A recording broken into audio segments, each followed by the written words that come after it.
today. I had a question on, I've had lots of questions about fretting recently. You know, questions about this, questions about that, how much filing do you do, how to get a good fret job, et cetera, like that. I've got a video, longer video in which I did a real-time thing, which I did a fretting job, but I don't have one that's specific to fretting and focused on the points. So what are the actual keys to a really good, successful fret job, at least in my experience. Of course, it's my video, so it's my experience, right? So let's get with it. I'm going to edit on this one. I'm not going to show you necessarily the entire step-by-step process and how long. We're just going to focus on try to be as precise and concise as we can be on this. So here's a D35 that was in our bridge slotting video. It's going to get frets today. It's going to get a full Evo fret because the frets that I took off were really super low. They were 30 thousandths of an inch tall.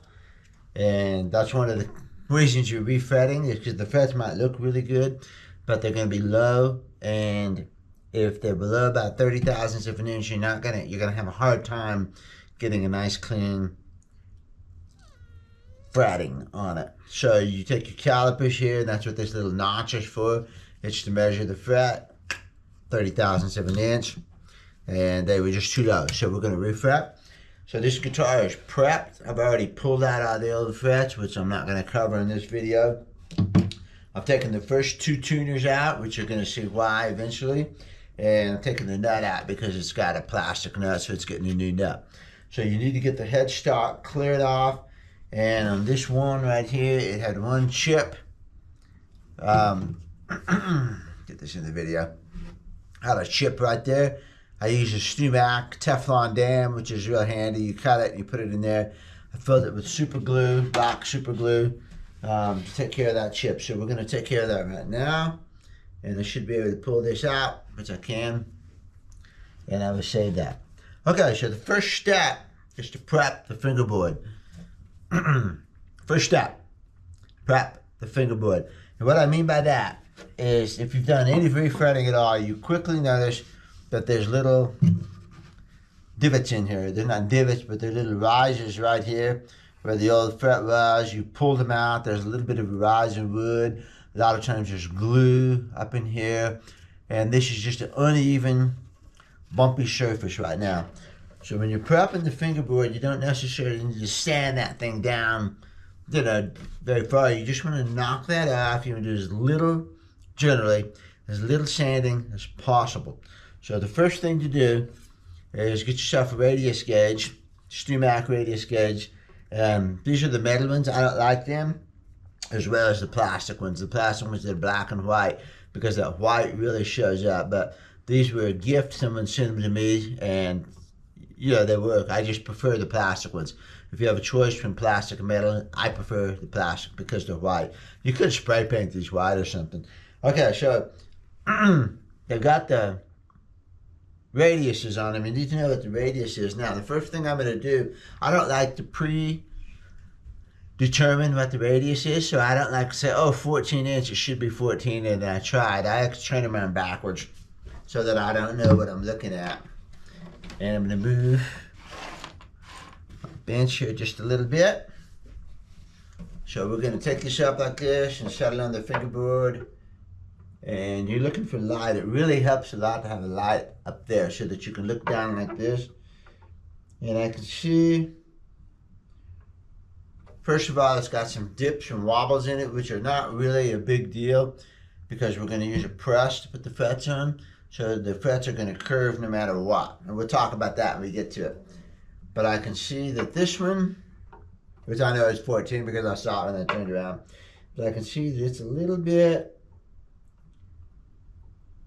not quite coming out here, but I think this is probably going to be close. Let's try this one. Yeah, there's definitely some whipples in there. This one, not quite covering the edges. This is tricky. None of these are real super clear because of this flat spot in the middle of the fingerboard. Let's come up here. And this one's definitely not touching the edges right here. There's a little bit of light on the edge. I think that one's a little too flat. That one's definitely too flat. I like this one better, whatever it is, 14 inches. So, on the whole, 14 inches is my best fit. It behooves you to come up here and check farther up the neck too. Number one, you can usually get a cleaner fingerboard up here. This is the playing area, so it's got some divots from your fingers. This generally won't have as many divots, and you need to check, see if you've got a compound radius in there, which you're probably not going to have on a Martin guitar unless someone put it in there. So, but it's good to come up here and check again. And I've got the same thing. This one fits really nice out of the edge, but the middle is a little flat. That one fits good in the middle, but the edges are too curved.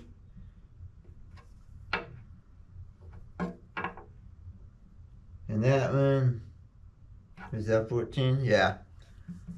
Yeah, it's kind of a funky fingerboard, which is good to check because what's happening is it's flat in the middle, but it's curved off on the side. So it's not a nice smooth radius. So that's what we need to fix. But on the whole, I think the 14 fit the best. You could go either way on this. I tend to prefer a little bit of a flatter radius on a fingerboard. So if I have a choice between shaping this to a 14 or a 16, I'm probably going to go with the 16 because I like the feel of a slightly flatter fingerboard. So let's take another look specifically on what that 16 looks like on this.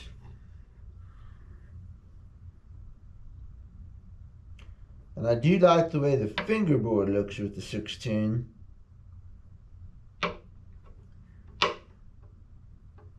Yeah, I think I like the 16. I could go either way on this one.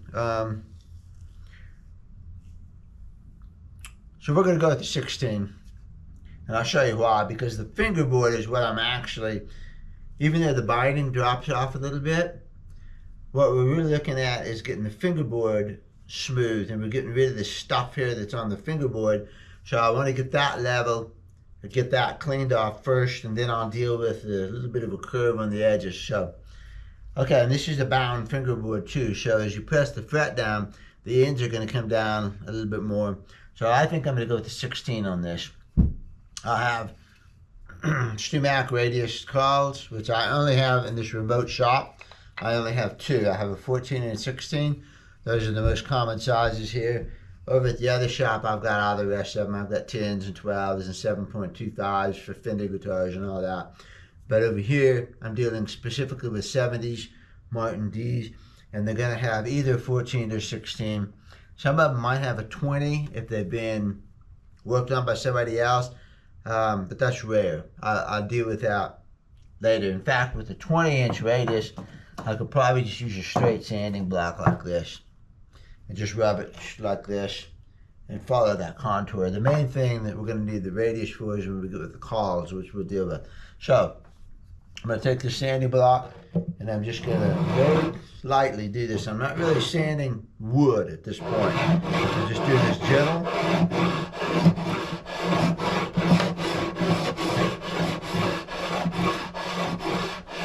And I'm paying attention here to what's happening.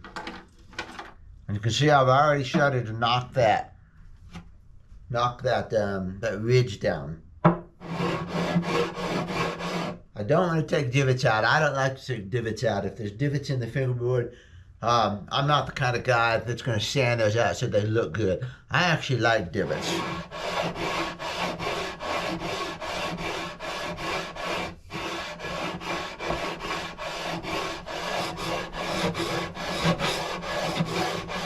Now, the main part of the fingerboard I'm going to worry about is this part right here. I'm not going to worry so much about up in here because it's a D35. You're not going to spend your life up here playing. Yes, you can come up here and you can play some notes, but if you're spending your life playing above the 12th fret, I think a D35 is the wrong guitar for you. You need a cutaway for one thing. You probably need a Strat. We are going to take care of them, but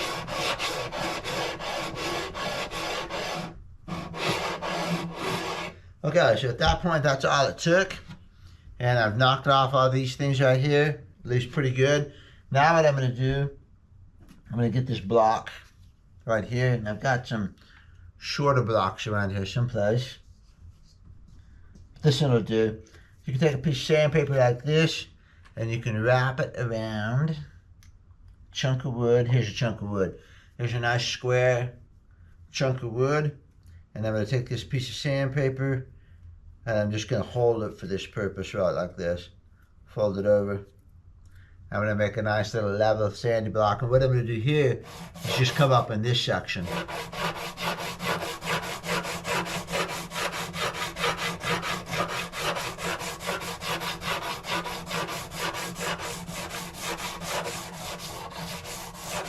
And that's it. And I might, at this point, just take this, since I have it in my hand, might run it down here real quickly.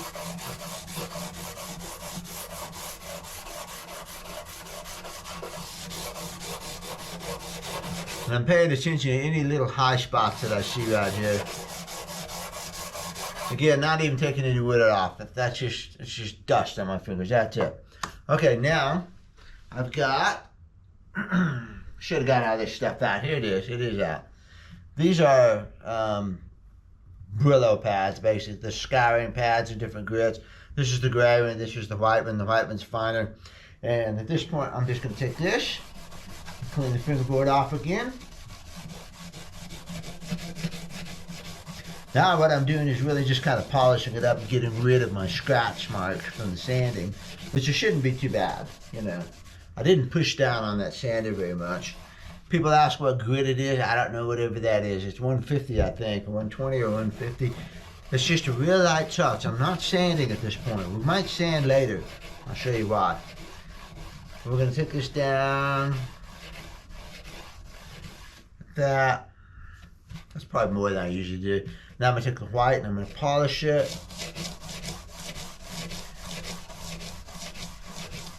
Check out my little filled in divot here. It looks real good because I use the sanding to take care of that. Okay. That's all nice and clean now. Those little divots are all out of there. That's smooth. Now what I want to do, step 2 on this guitar, is I want to see what the neck looks like, because this is a non-adjustable truss rod in here. And this is where I might reshape the fingerboard a little bit right here in order to reduce the relief. But I may or may not. So we're going to check it now that it's nice and clean.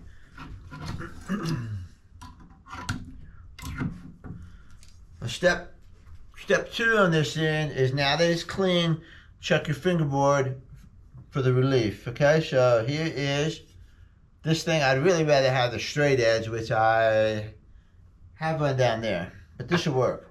I'm just going to set this on here and take a look at it up in the light.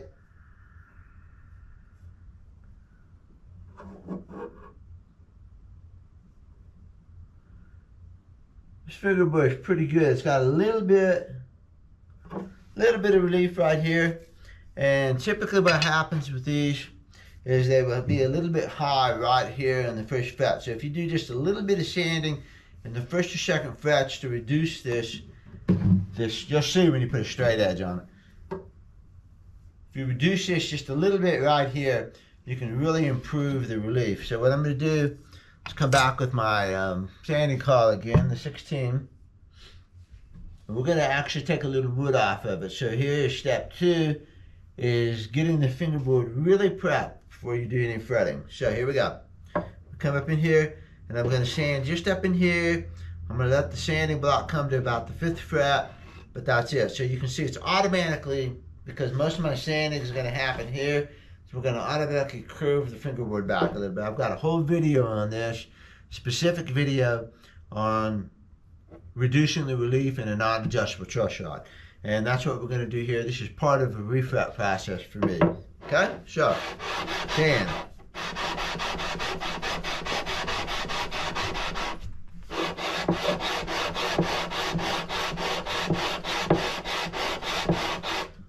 This is why I took the tuners out, so that my block will clear those, and they're not getting anywhere close to the second range. You can take them all out if you want, but I'm not going to get anywhere close to that.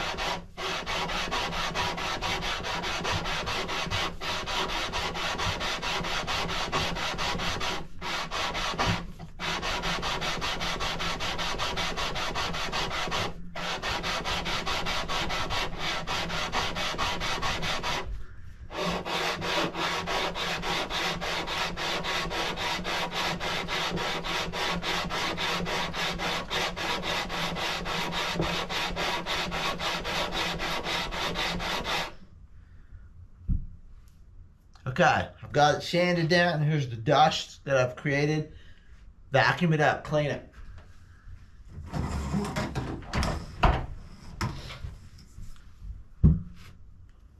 One more thing about all this sanding here is you're probably only going to have to do this once.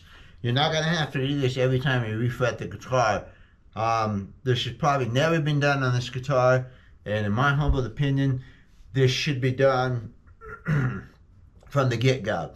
But this is a factory-produced guitar. They don't have the time to do every single guitar like this, or they'd never get a guitar out the door. So this is something, this leveling and reshaping of the fingerboard, especially on an older guitar like this. This is 72, something like that. It's a mid-70s D28, so it's 50 years old.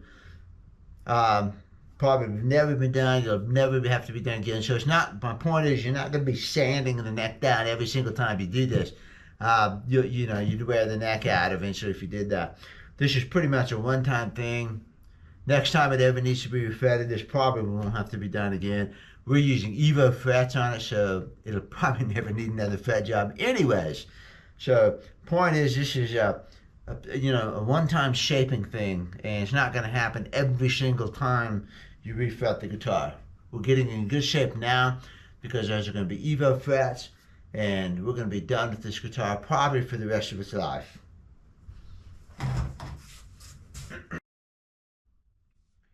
All right, we got the fingerboard all prepped now. And this is the single most important thing, I think, in having a good fret job, is getting that fingerboard prepped so that it's smooth and there's no ridges happening right here. You don't necessarily have to sand it to death, but if you want to shape anything, now's the time to do it. So I have, at this point, I've got a nice consistent radius in here. I can see a few spots right here where the fingerboard is shiny, which still is a little flatter than it should be, but it's not bad. And the most important thing is up here in the main playing area, from the 1st to the 5th, 7th frets, is pretty good. And once again, we're going to use a caul to shape the frets to. We'll talk about that when we get to it. Now, you want to make sure your fret slots are clean. And there's a cool tool from Stu Mack that's got that little hook in it, and I don't have that here. I don't have that here. I need to get another one. I'm still getting all my tools together. But if you don't have it, that's fine. You can use a utility razor. And what you do is just come in here like this with it backwards, you know. I'm just using it as a scraper. You could use the corner or whatever. But it fits in the fret slots really nice, especially the tip like this backwards. And I'm going to drag it in here. And you can see what I'm talking about right there. See it loosen that dust up. And then I'm going to vacuum it. So I'm going to do that with every one of these. And there's no use to show all this in video because it's a boring process. But what you do is you get your fret saws clean. If you need to, this is a really handy saw. Stu Mack again. This is the 020. Really good for cleaning out slots where you have a little bit of glue maybe. And you rub it in there. It fits pretty tight. So you can use it as a saw. You can also use it as a dragger. If you bring this point up real high like that and bring it across, you can use it as a scraper. You can scrape down this way. It's real handy. But I really like that curve tool too. I don't have it here, you know. But, you know, you'll see it. Stu Mack catalog. Utility razor blade looks pretty good. Just get in here like that, clean the slots. Get your vacuum cleaner. After you've got the dust loose, you come back with your vacuum cleaner and you vacuum it. So I'm going to get this all prepped and we'll be back. Alright, now the next step is actually putting the frets in, placing frets. And to do this, I'm going to use Jaws, which is a Stu Mack tool. This is the new version of it. I like the old version a little bit better. In fact, I think I'll probably switch them and take this one over to the other shop and bring the other one here. I like this. I like the quick release pull that this one's got. But this has shorter handles on it, and it's a little bit more, for a heavy tool, It's a little bit more awkward. I don't like this one at the top. The other one's got the flip style on the back. And this one just seems like it's really difficult. It doesn't open as much as the other one. So, but it works. Fretting, getting good fret job is one of the more difficult things that I've learned to do. I did not get really nice fret jobs until I got this tool. Until I got a press, started using calls. The traditional way is to take your hammer and tap it. The problem with tapping is that if there's any irregularities in the fingerboard, your frets are going to follow them. And also, even if there's not, you tend to tap a little harder one time, you'll tap a little deeper, and then the next time. And so you just get these irregularities, which you will see when we go to do the marking and the final leveling part. You'll see what I'm talking about on that, the irregularities. When I got jaws, my fretting technique skyrocketed. Made all the difference in the world. So this is an expensive tool, but this is one of those things that a specialty tool really is worth it. This right here, okay? And then they make another one that clamps on up here. I don't use that one so much. It's just, it's awkward. It's not as easy to use as this one, and you can't press it. You don't get the feel. So I have all the other stuff, and I never use them. We'll talk about what happens when we get up here, when we get to that point. But for the first 10 frets, and don't get too far because you're going to hit the heel, and you would dent the heel with this tool. So I usually go to about the 10th fret, and then I stop. We'll talk about that as we do it. So jaws is my guy, and we already know that we have a 14-inch radius on this fingerboard. We shaped it, and we're going to use a 14-inch radius call, and that's why we did all that. So we're going to start with Evo fret wire. Now I have found on the fret wire, especially on a bound fingerboard like this, where we're not going to necessarily be clipping the ends of it.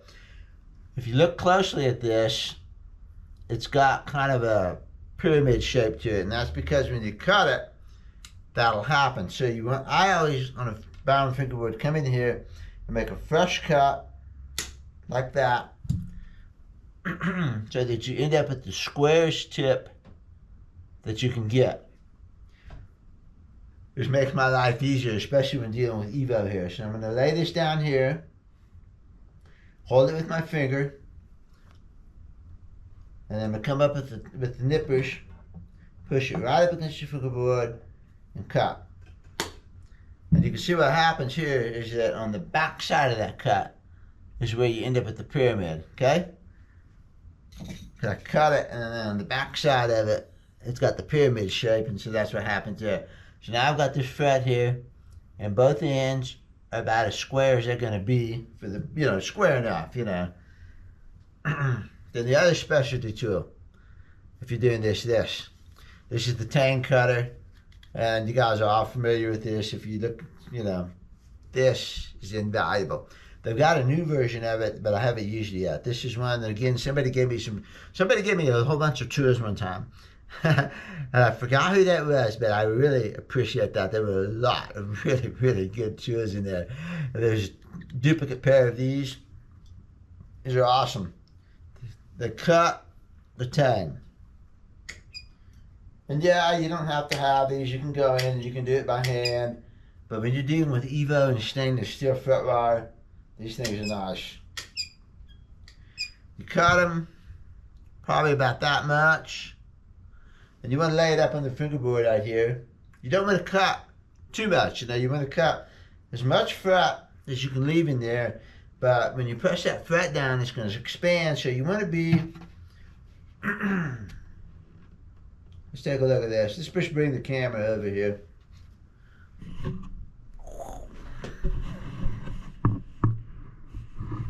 Okay, if you look at this side, it's probably not cut quite enough. And this side is cut maybe just a hair too much. Let's see if we can get it to focus on it. But that's okay. You're going to be okay on this, and it's going to press. I would try to cut maybe right in between there would be perfect.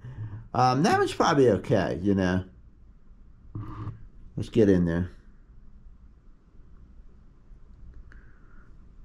Yeah, you want to get as close as you can, but you don't want to push this binding out either. So that was probably overcut just a tiny little bit. I should have probably just done one cut and checked it, but this is about right.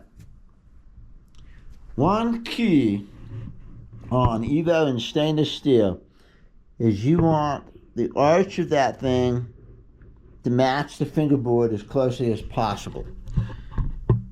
So you've got a radius.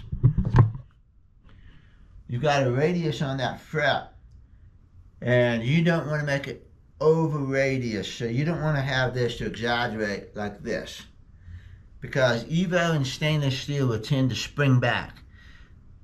So if you have to press that curve down onto the fingerboard, Evo and stainless steel are going to want to pop back up. Nickel silver doesn't, because it's so much more malleable, you know. But one key to Evo and stainless steel is to make that curve match the fingerboard fairly closely. You still want just a little bit of a highness in the middle. And, you know, this one's good. And I know it's good because I'm used to the curves that I get. They're 2-foot diameter curves, 24-inch radius. And they match this, you know, pretty good. But the 24-inch radius, that'd be too big, isn't it? That big. Yeah? 24-inch. I mean, that's... So they just, you know...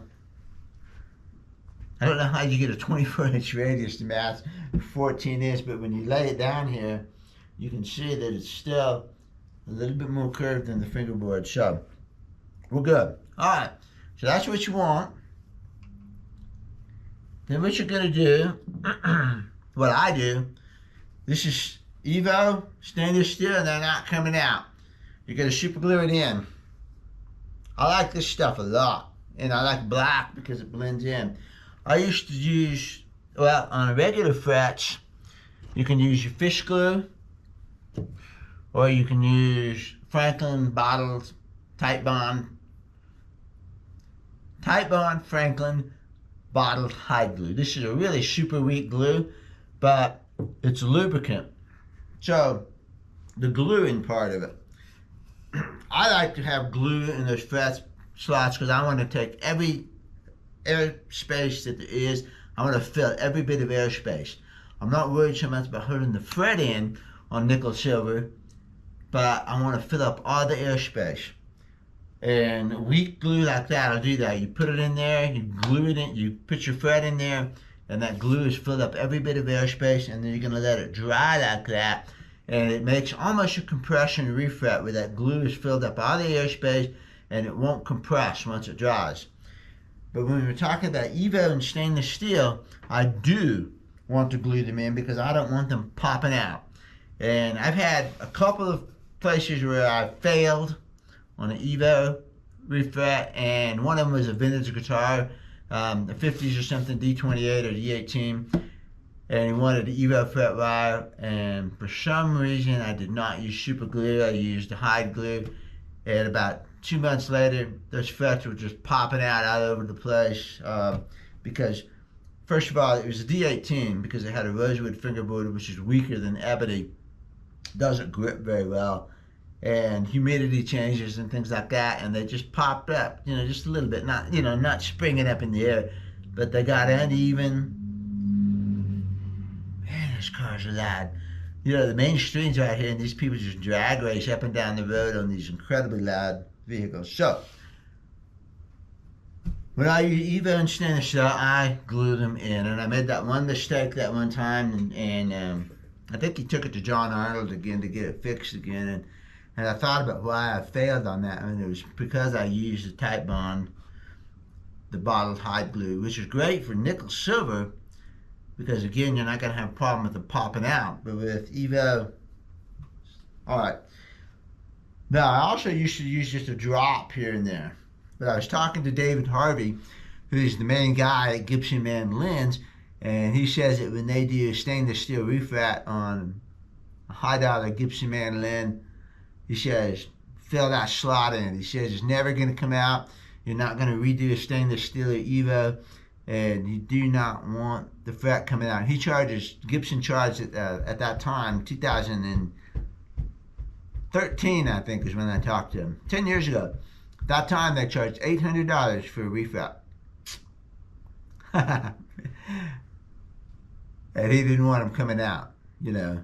So after talking to David, I said, yeah, I'll start using more glue. So I use this. I have the little tip on it, and I'm going to come in here, and my fret shots are all clean, and come in here real close and get my bottle started first of all. Make sure that glue is going to flow. And here it comes. A lot of it's gravity feed. I got that fret shot pretty well glued, and I'm going to have to hurry up here. Hold the fret like this in your fingers, put it down, take your hammer, tap it.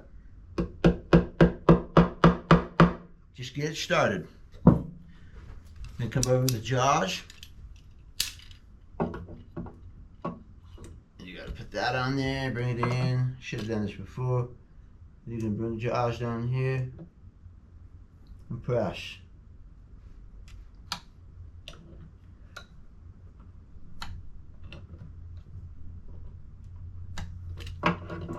Press that fret in. You're going to glue squeeze out, have your paper towel ready, immediately come in here. And a lot of people use wax and all kinds of stuff in here, and if you just wipe that super glue up immediately, you're not going to need it. Pop it up. Take a visual look at it to make sure you got it seated. Looks great. Okay? So here's your fret.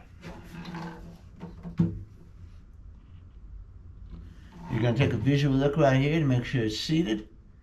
And you got it nice and even right here. You got the glue wiped up very quickly. There we go. That's what we're going to do.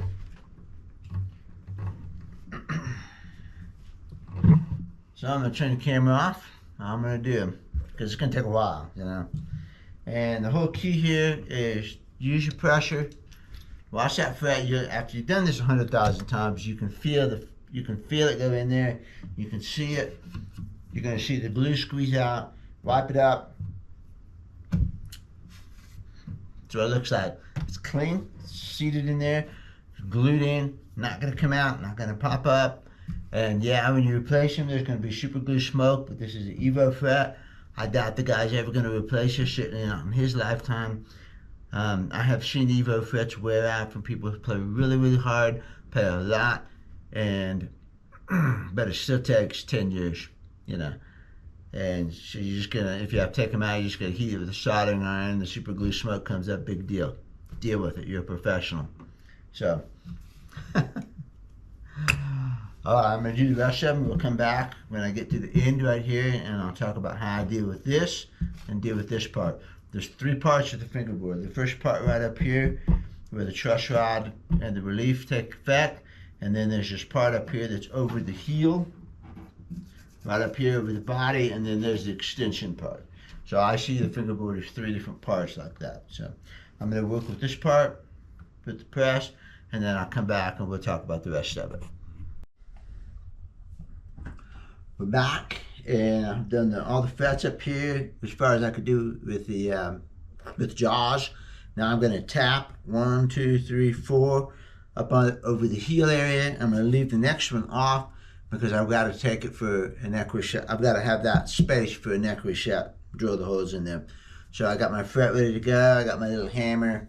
No big deal. I've got another one that's a dead blow, but there's a way to make this dead blow, and that's to kind of hold it like this and with a stiff form. Don't let it bounce like this. Like if you're framing, you know, you'd want that hammer to swing. You know, you'd have a swing with your hand. You don't do that with this. You get it stiff like this. So, got this on there. Tap it in there. Get it settled. Set even. Tap it. Now, when you're tapping, you can either tap straight across or you can tap the other end. I do both. So I set that in and I just tap it across.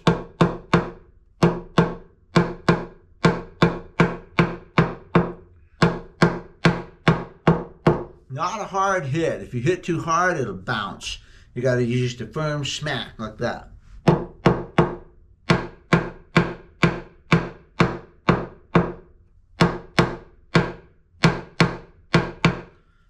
That's it. Wipe the glue up quickly and immediately. And I don't know, there's a technique is you push the towel up in against the fret like that. Push pretty hard up against the sides and you wipe the glue up immediately. That's all there is to that. When you go to leveling, and we'll get to the leveling process here as soon as I finish these, you're going to find that the frets that you hammered probably went in a little bit deeper. But that's okay, because what happens, you're going to get a little bit more clearance as you come up the neck. So I don't mind if it goes like this and drops just a little bit as we get up into these frets. Just gives you a little bit more clearance, kind of helps eliminate this potential bump right here. We're going to be pretty close. You'll see. I'm going to tap in the rest of them, and then we'll come back and I'll show you the leveling process. Here's another little trick we can use when tapping frets in. Get your frets started.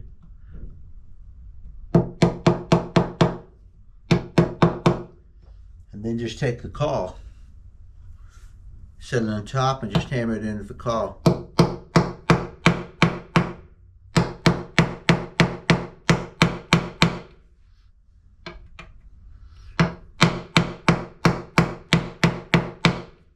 And that works really good too for keeping the top of it smooth and even.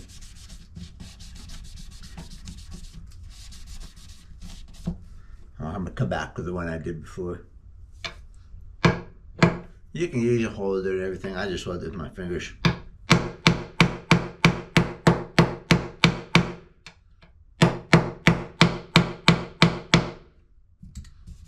It's good.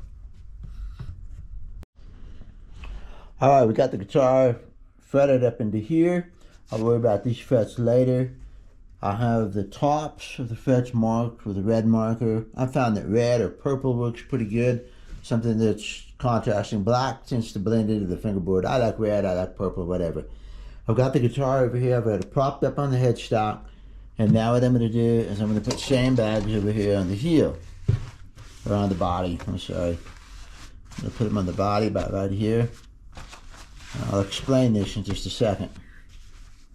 I found this to be a very important technique. So here's what I've got here.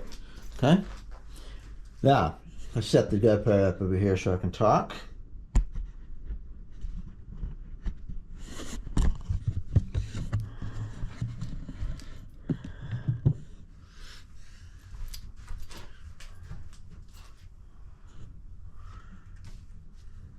I got the guitar set up here.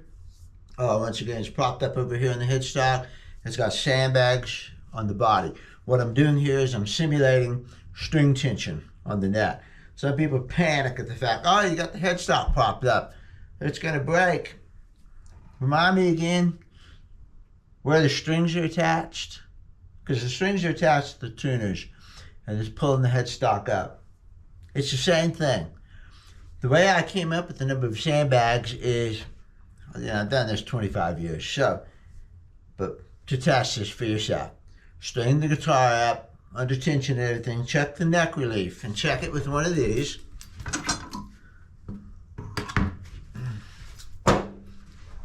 Check it with this, with a straight edge, because you don't have strings on here right now, right?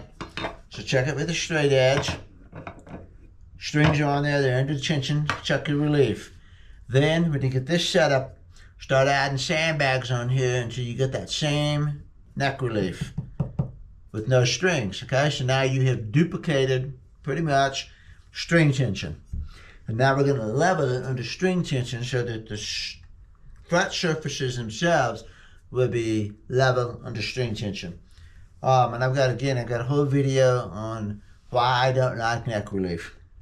This has got to set it so where there's almost no neck relief. And you could use probably about 2 pounds less weight over here if you wanted to, so that you're not perfectly flat. I've never been able to get it absolutely perfectly flat, but I can if I put a little bit more weight. The more weight you put on here, the more of a curve you're going to have in the neck, and the more level you're going to get the frets, so that when it's under string tension, you're going to be level again. Okay? I've got it marked. And I happen to know from experience that 10 to 12 pounds of weight on the body, right up in this area here, is going to pretty well simulate string tension.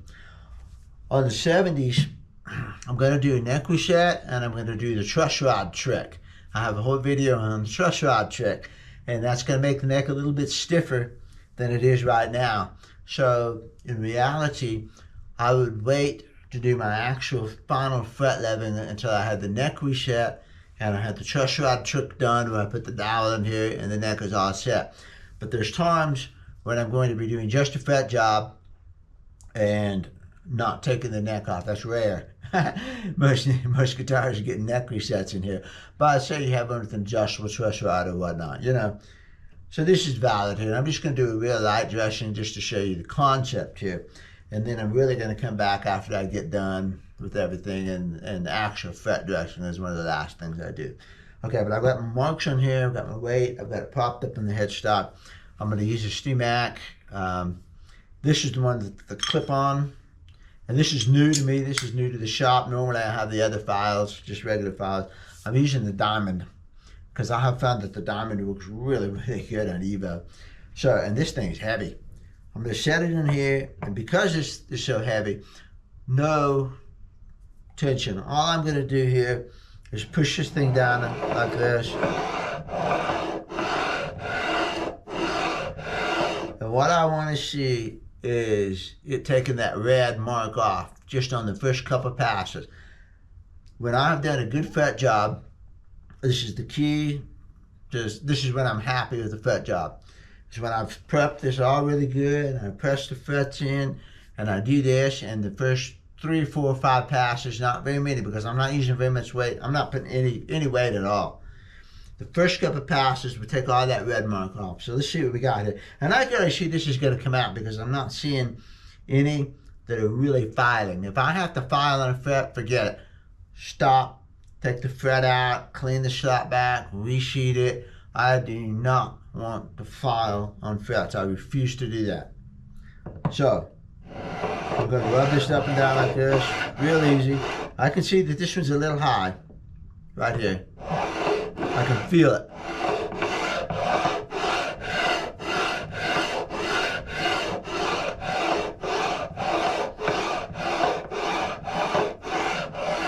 And I'm hardly taking it, I'm barely getting any dust right now. So even though I'm going back and forth, there's no pressure and I'm not getting any dust. So I'm barely filing here, you know, just pushing it.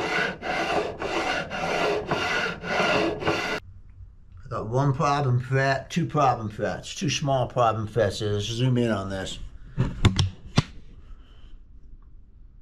Okay, you can see, I hope, we're just barely taking that red color off the top of each one of these. Now when you get down to this one, you see that it's a little bit wider right there.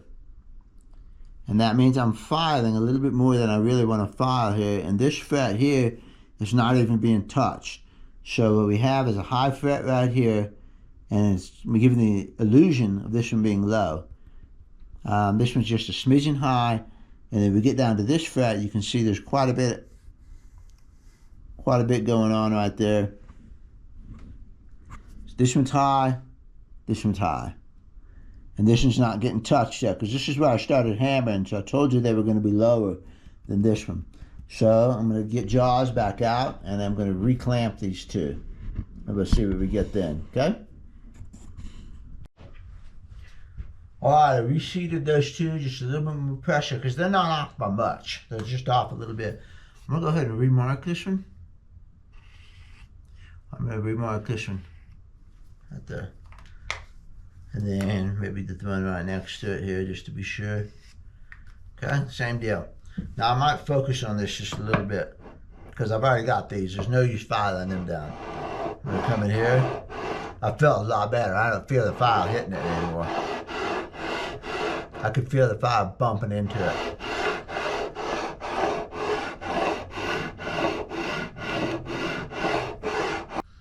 Taking just a little bit off of this one, and then I'm touching all of them. The ones that I hammered back in, they're really good.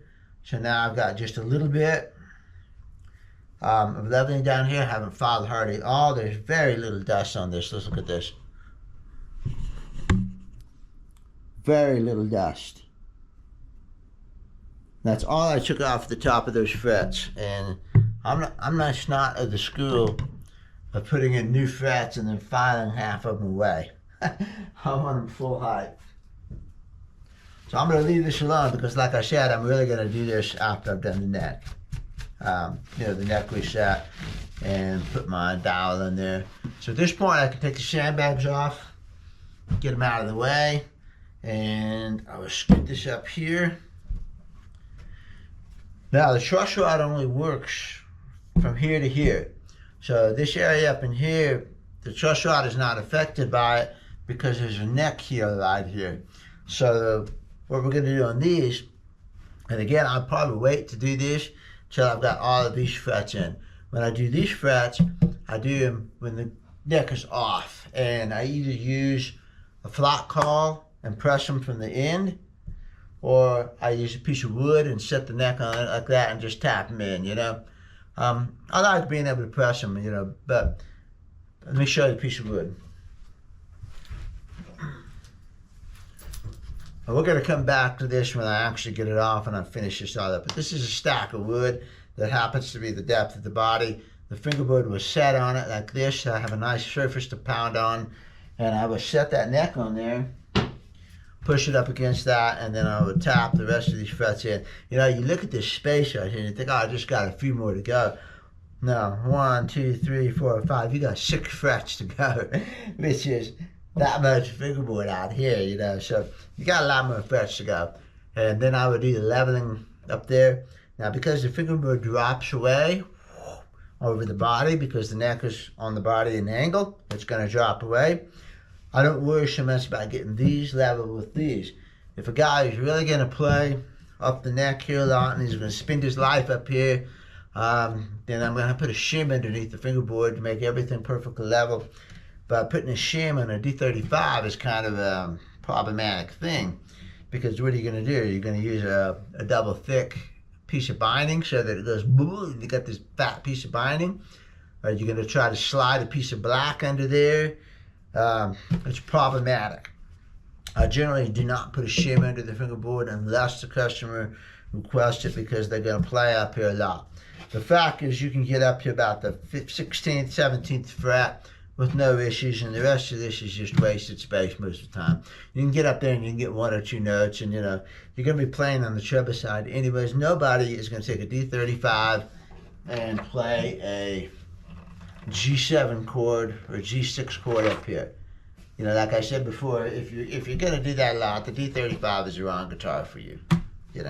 So it sounds bad too. So anyway, these frets are a different story. Now on these, when it's like this, I'm just going to take my file and just zip them back and forth.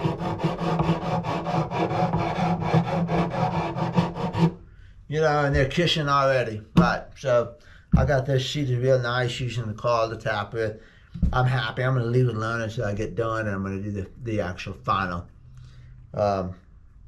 fretwork. So, and then I'm going to leave the ends alone until I get to that. I want the glue to arrive a little bit better, but we'll come back to that and I'll show you the fret ends.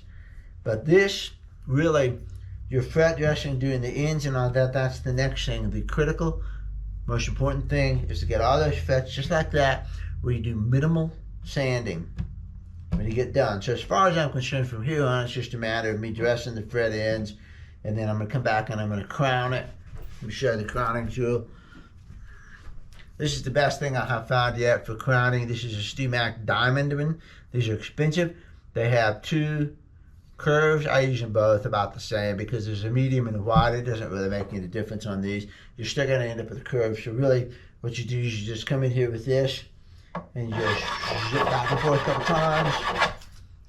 You got a nice crown. And then you're going to sand it up and do all that kind of thing, which I'll do in a different video. The one thing I wanted to cover here is what should you expect when you put the fresh frets in, and you're not going to stand there and file down that one high fret. If you have a high fret, you didn't get it seated right, there's dust underneath it, and the fret slot, something is not right. Don't stand there and file that fret down. Take it out, figure out what's wrong, and then fix it and come back to it. Just like I do with these. Sometimes it just takes just a little bit more pressure on that one, because some of these slots are pretty tight. A little bit more pressure, just push that down just a tiny bit more, and that took care of it. Okay? So the key is the prep of the fingerboard, and then a consistent pressure. And it's just so hard to get a consistent curve pressure using the hammer. If you don't want to buy jaws, get the cauls at least and mount them up in a caul holder. Make yourself a caul holder. They sell a caul holder separately that's like this, and it holds the cauls, and you can use that, except it'll start to spread after you hammer it a lot. Get the cauls, at least get a 14 and a 16 caul, and at the very minimum, hold them in your finger and tap them down like I did up in here, and it'll give you a consistent radius on there. But really the best thing is with a press, and Jaws is a great press. If I had the room and the space and all of that stuff, there's a very good possibility that I might make a fret press for the upper part of the body. And it would have to be a standalone press, and I would set the body down, you know, in a padded area, pretty firmly padded because you got to push against it. And I would put the body, and I would bring that thing over here, and I would press them down right here. And you could probably do that off of the guitar. So when you had the neck off, you could probably put it in there and you could make a shove. I've never had the room for that kind of specialized tool. You would on an electric guitar. An electric guitar is easy because you got the neck and it's skinny, and you could do it on a drill press. You know, you could set it on your drill press and use the drill press as a caul, as a press, drill press. You can press it down like that. You could go down to Harbor Freight and get one.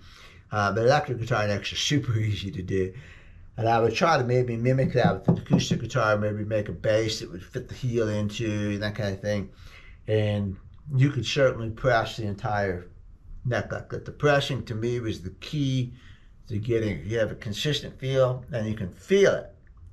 You can feel it seat, and you're done. And when you get good at it, you have a consistent seating on a consistent fingerboard, and everything just looks really good. And you end up just barely sanding those frets down, kiss them. First couple passes, you know, not much pressure. And I didn't take any dust off. I took more passes, but no pressure.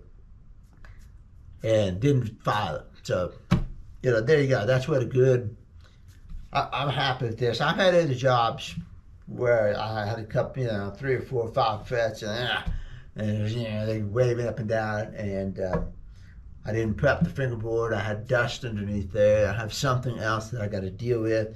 So I'll pull those frets out, work on them, and, you know, get it right, because I'm not going to file. That's just all there is to it. So, okay, that's the rough and the dirty part of having a successful fret job. And now, again, once again, after this, now it's a matter of just cleaning up everything, which I do in another video sometime, so we can keep this one as short as possible. So, all right, we'll see you later.